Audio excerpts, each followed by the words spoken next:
Olá pessoal, tudo certo? Então este é o último vídeo da série dos portais, né? Que foi uma série que nós fizemos juntos ali.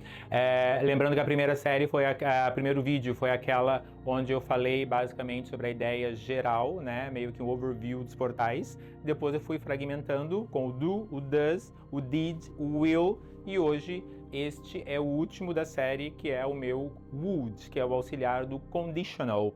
Então aqui o conditional. Lembrando que ele vai levar esse nome, por quê? Porque a ação do condicional só vai acontecer mediante a uma condição meio que embutida. Ela não está explícita, porém ela está dizendo assim, eu não sei se realmente eu vou acontecer. Esta é a mensagem que eu vou utilizar sempre que eu falar alguma coisa com would, ok?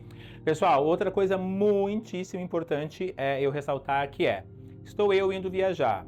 Lembrando que no Brasil eu sempre peço as coisas colocando, tipo assim, vou no restaurante. Ah, eu quero uma pizza 4 queijos e quero uma coca gelada. Ou então quero um prato X e quero um vinho tal.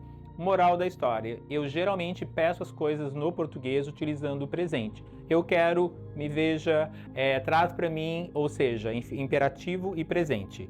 No inglês, pessoal, isso é visto de péssimo tom. Por quê? Porque existe o meu condicional. E o que esse condicional faz? Ele vai dizer a condição se você puder, então eu quero falar assim, por exemplo, ó, gostaria de comer uma pizza de 4 queijos e gostaria de tomar uma coca gelada. O que esse gostaria faz?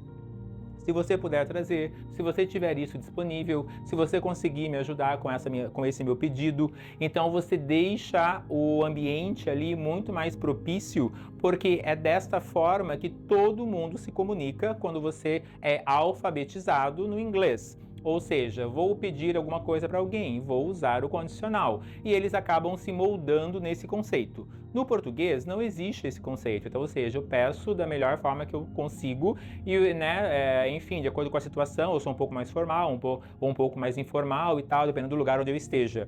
No inglês não tem opção B, é opção A e eu sempre vou pedir com os condicionais. Então, eu gostaria de comer uma pizza X e gostaria de tomar uma coca gelada. Então, nunca me vejo uma pizza X e eu quero uma coca gelada. Não funciona assim. Caso você realmente opte e não adotar esse conceito agora do condicional, que a gente vai ver isso juntos, né?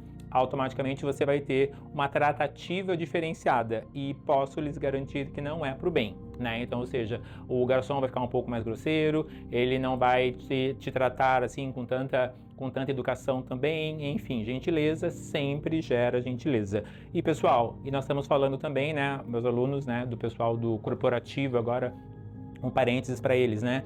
Nós estamos sempre falando com pessoas de vários lugares do mundo. Então, assim, mesmo que a pessoa nunca tenha visto o seu rosto ou nunca tenha conversado contigo cara a cara, é muito importante que ela tenha uma boa impressão quando ela se comunica contigo. Então, isso é fundamental no mundo corporativo hoje em dia. Porque, minha empresa comprou um escritório lá na China e eu vou falar com a Miss Hashi Lee. Ok. O que vai acontecer com esse contato? Eu vou procurar ser o mais correto possível, o mais formal possível, porque ela, por sua vez, vai ter essa impressão de mim e ela vai me tratar de acordo com como eu a trato. Então é muito importante que vocês entendam isso e o condicional ele está aqui para ser usado e explorado neste conceito também, ok? Vamos conhecê-lo um pouquinho mais a fundo, então. Só vou trazer aqui os verbinhos do dia, para nós brincarmos aqui um pouco, ó. Auxiliar, então, lembrando que ele vai ser o meu... Vai ser o meu would. Então, o que esse would vai querer dizer, pessoal? Ele vai sempre dar aquela ideia do iriam em qualquer verbo que eu utilize, tá? Então, eu quero perguntar assim, ó. Você... E eu tenho o verbo stay. Vamos conhecer os verbos novos, então, ali? Ó, to stay é o verbo ficar, ok? To drive, dirigir. To think, aquele TH soprado.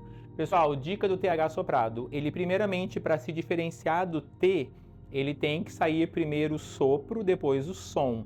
Eu não posso sair, né, queimando a largada com o som. Como assim, Fábio? Olha só. Vou falar o número 3 e vou falar árvore, tá? Olha só. Tree. Então, moral da história. Primeiro sai o vento e depois sai o som. Agora eu vou falar a árvore. Começa com o T normal, certo? Então fica tree. Eu já saio com o som. Então, primeiro eu preciso me preocupar com esse sopro. É importante? Sim, é. Porque nós não temos esse som no português. Não adianta querer procurar. A pessoa assim, ai, teacher, mas é um S, mas é um T, mas é um F.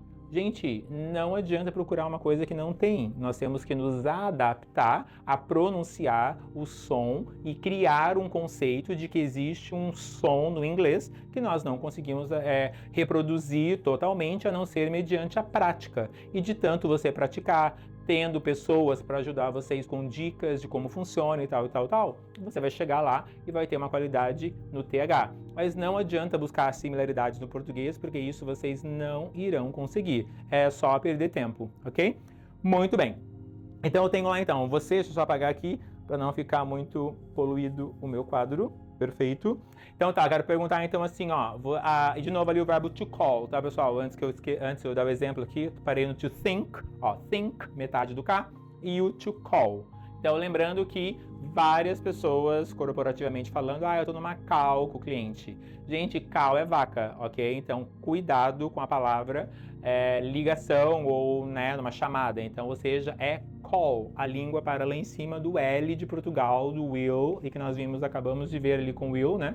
E eu já falei para vocês desde o início ali sobre esse L. De novo, tenha um capricho com a língua, que isso vai refletir positivamente no conceito das pessoas analisarem vocês através do inglês. Não se esqueçam disso, não é balela. Pessoal, é mais de 30 e tantos anos só com o pessoal do inglês corporativo. E a gente é muito visível quem realmente quer aprender só para... Quero me formar, vamos dizer assim, né? Embora não seja bem assim, mas só para vocês entenderem. E tipo assim, sério, deixa eu anotar essa regra, deixa eu praticar. Me corrija se realmente eu esquecer e tal. Olha a diferença da pessoa ter esse zelo. Porque realmente existem coisas, pessoal, que se você vai morar lá nos Estados Unidos ou lá na Inglaterra, vocês não vão pegar nessa sutileza. Por quê? Porque tem coisas que precisam dessa passagem acadêmica. Ou seja, alguém instruindo vocês no beabá, explicando como funciona. Eu tenho certeza que todas essas aulas de auxiliares, elas iam ser extremamente úteis para as pessoas que colocam no LinkedIn, por exemplo, que têm o inglês avançado, mas não sabem esses conceitos básicos e não conseguem se emancipar no inglês porque ficam errando sempre na mesma coisa. Então, se sabe um, não sabe o outro. Então, assim, quando você tem essa visão, é assim que funciona? Então agora eu entendi. Aí você vai embora. Agora, enquanto você fica nessa coisa picadinho, fragmentadinha e que, eu erro ali, mas não sei, mas tá bom, as pessoas me entendem. Não, as pessoas não são obrigadas a entender o inglês errado. As pessoas, elas fazem isso às vezes por caridade. Ou seja, você sim, sabedor que está com problema, você deve ser a pessoa interessada em querer corrigir e querer melhorar. Porque no final das contas, isso vai refletir numa promoção no futuro, vai refletir em você ser uma pessoa relevante para o escritório fora do país. E quando alguém lembrar, qual é o John, que vai ser o João aqui, por exemplo. O John, I know, he has a very good English. Ele tem um bom inglês, ele tem não sei o quê. Ou seja, agora John, no, sorry, I don't remember him. Ou seja, não lembro dele, não sei quem é. Por quê? Porque a pessoa não se dedica, a pessoa não é uma pessoa caprichosa. E, gente, sério, o capricho é visível e é muito estimado. É isso que a IA, assim, IA nenhuma vai vir com capricho. Ela vai trazer ali o histórico, vai trazer aquela coisa, né, aquilo que tu pedir e tal. Eu sou super a favor da IA, tá? Não quero fazer apologia nenhuma contra o uso e quero que todo mundo use cada vez mais. Mas nós não podemos perder a nossa humanidade. Ou seja, nosso toque, então o capricho, né, a forma de você realmente se envolver com a pessoa e querer fazer uma estrutura mais bonita, mais humanizada, eu acho que isso realmente dá uma diferença gritante. Depois não digam que o Teacher Fábio não avisou. Então vamos lá, pessoal. Então eu quero perguntar assim, o verbo ligar, tá? Então você ligaria, então como fica would you? E coloco aqui o call, ok? Essa é a ideia. Outra, você dirigiria, então fica would you drive? E assim por diante. Ok? E aí eu vou montando ali a minha estrutura normalmente, utilizando sempre o meu portal do condicional, que vai sempre carregar ali a carga genética do iria, iriam em qualquer verbo que eu colocar logo depois do pronome. Vamos trabalhar então só para finalizarmos ali o nosso exercício. Vamos lá. Daí eu já concluo e nós terminamos essa série dos condicionais, ok? Muito bem. Você ligaria, barrinha e barrinha, começo com o meu would, ok? Então fica would, você, you, e o verbo ligar, call e pergunto, certo? ela ficaria, ó, e daí ficaria would, que é o iria, né? Ela, she, e o verbo ficar, stay. Tanto é que o Rihanna tem uma música chamada Stay, bem bonita. Quem não ouviu, ouça. Eles pensariam, lembra que o verbo pensar, pessoal, é a mesma coisa do achar, né? De você ter aquela ideia de, eu acho que, é o mesmo verbo. Então, como ficaria, ó, would, como é que é o eles no plural? They, e o verbo achar ou pensar, think. E pergunto, would they think? Essa é a ideia, ok? Muito bem. Então agora, pessoal, nós finalizamos, né, todos os nossos auxiliares, concluímos toda a sequência ali dos portais que eu trouxe para vocês. Essa ideia dos portais, como eu disse, vou repetir, é uma ideia metafórica, vamos dizer assim, só para facilitar a vida de vocês. Então, assim, vou perguntar alguma coisa para qualquer pessoa. Primeiro eu sintonizo, abro o portal, jogo ela para dentro dali, daquilo que eu quero no presente, quero no futuro, quero no passado, abrir, e aí eu vou falar a minha pergunta, né? Vou falar aquilo que eu quero realmente perguntar para ela. Então, não existe pergunta sem antes eu colocar o portal na maioria das vezes. Claro que vai ter o verbo to be, modais e tudo mais que vamos ver na sequência, mas por enquanto essa é a mensagem que eu quero deixar até para vocês, né, assim, focarem bastante em não posso esquecer os portais, porque isso aqui é a 80% das perguntas, assim, brincando, eu vou precisar me preocupar com isso, tá bom? Então, acho que é isto. Nas próximas aulas eu vou trazer para vocês a sequência dos WHs. O que são os WHs, assim como um teaser e um spoiler ao mesmo tempo, pessoal, para vocês se animarem e já dando a deixa do que vai ser a próxima aula. Vão ser aquelas perguntas que, entrevistas de emprego, né? Que eu vou perguntar assim, quando eu me refiro a uma pergunta para alguém, eu tenho dois tipos de perguntas, fechadas e as abertas. As fechadas são aquelas que me dão sim ou não, ou seja, se elas começam com auxiliar, eu quero saber sim ou não, tipo, would you drive? Yes, I would, no, I wouldn't, né? Sim ou não. Agora, when would you drive? Quando você dirigiria? Por que você foi lá? Quem era o seu chefe? Por que você quer sair da tua empresa? Ou seja, eu chamo de perguntinhas de entrevista de emprego. E, gente, muitas das vagas não são para as pessoas que participam das entrevistas porque elas erram e pecam nas WHs. Ou seja, a pessoa pergunta quando e pelo nervosismo ela achou que entendeu por quê. A pessoa pergunta por quê e ela achou que é onde. E aí começa uma troca de informações totalmente sem nexo e ninguém se comunica e todo mundo se perde. E, ou seja, a entrevista é um fiasco por causa disso.